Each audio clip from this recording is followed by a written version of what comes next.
Yang kedua, sebenarnya Bapak Ibu pada makom duduknya di makrifat, sejak mula jadinya Bapak Ibu tidak pernah ada.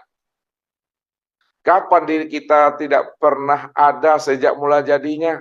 Sejak Allah itu wujud, sejak Allah itu hayat, sejak Allah itu sama basar kalam ilmu kuda irodat itu, sejak Allah itu bernama dengan nama Allah, sejak Allah itu dikatakan sebagai Tuhan, sejak itulah sebenarnya diri kita tidak pernah ada itu.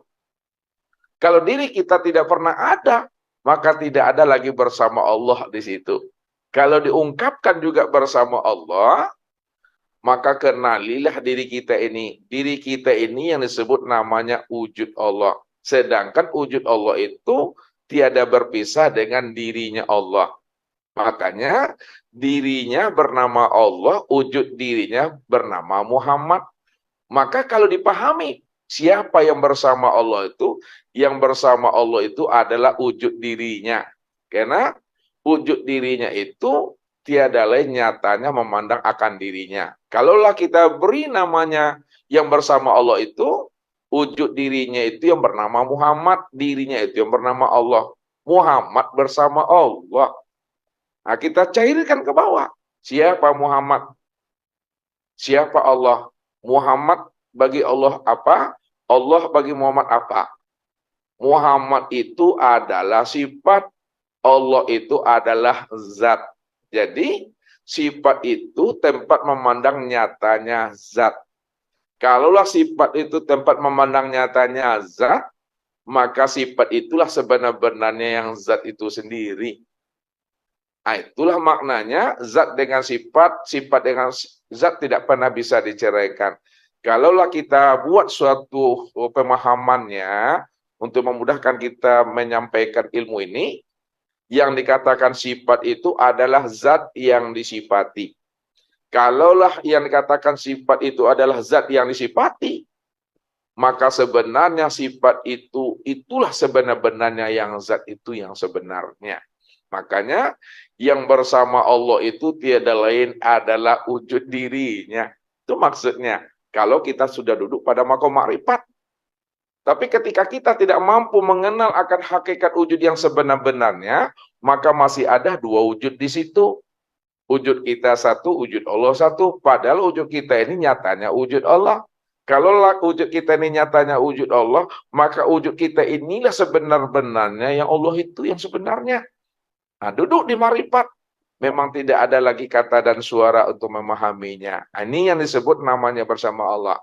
Kesimpulannya, kalau dibuat kesimpulannya, yang dikatakan bersama Allah itu adalah pada saat wujud kita telah lebur di dalam wujudnya Allah. Sifat kita telah lebur di dalam sifatnya Allah. Zat diri kita telah lebur di dalam zat dirinya Allah. Ya, sifat diri kita telah lebur ke dalam sifatnya Allah, asma kita telah lebur di dalam asmanya Allah, afalnya kita telah lebur di dalam afalnya Allah. Maka ketika itu namanya sudah bersama Allah. Memang Allah saja lagi yang nampak di situ. Ya, sifat Allah saja yang nampak di situ. Namun sifatnya berada di dalam zatnya.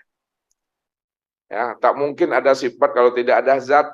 Maka zat itulah semata-mata yang ada. Kalau zat yang ada semata-mata, maka disitulah letaknya Allah itu bersifat qiyamuhu binafsi atau wahdaniyah itu. Hanya dia cuma yang berdiri semata-mata. Maka nampaklah fiilnya, nampaklah asmanya, nampaklah sifatnya, nampaklah zatnya. Kemana tempat memandang dan melihat nyatanya fiilnya, asmanya, sifat dan zatnya. Tempat memandang nyatanya zat, sifat, asma, dan afalnya itu. Ini yang disebut namanya dengan insan. Karena insan ini tempat memandang nyata zat, sifat, asma, dan afal Allah, maka disebutlah insan itu wujudullah atau ainullah. Hakikatullah. Wujud Allah, nyatanya Allah, itu yang sebenar-benarnya yang Allah itu yang sebenarnya. Makanya Ustadz selalu katakan, kalau kita sudah mengenal namanya insan, nah, kita gunakan bahasa syariatnya.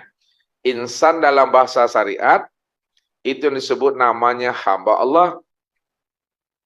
Insan dalam bahasa tarikat itu yang disebut namanya cermin Allah. Insan dalam bahasa hakikat itu disebut wujudullah. Insan dalam bahasa ma'rifat itu adalah Allah. Jadi hamba Allah yang dimaksudkan dalam bahasa syariat itu sebenarnya adalah wujud Allah dalam bahasa hakikat. Wujud Allah dalam bahasa hakikat itu sebenarnya bayang-bayang Allah dalam bahasa tarikat. Namun hakikat hamba Allah, wujud Allah, bayang-bayang Allah itu tiada lain adalah Allah itu sendiri dalam bahasa ma'rifat. Namun ketika kita telah mampu mengenal dan memahami rahasia insan itu tiada lain adalah Allah, maka ketika itulah kita sembunyikanlah rahasia diri insan itu di dalam insan itu sendiri. Karena rahasia diri insan itu tiada lain adalah Allah. Itu yang sebenarnya Bapak Ibu. Itu sudah bersama Allah namanya.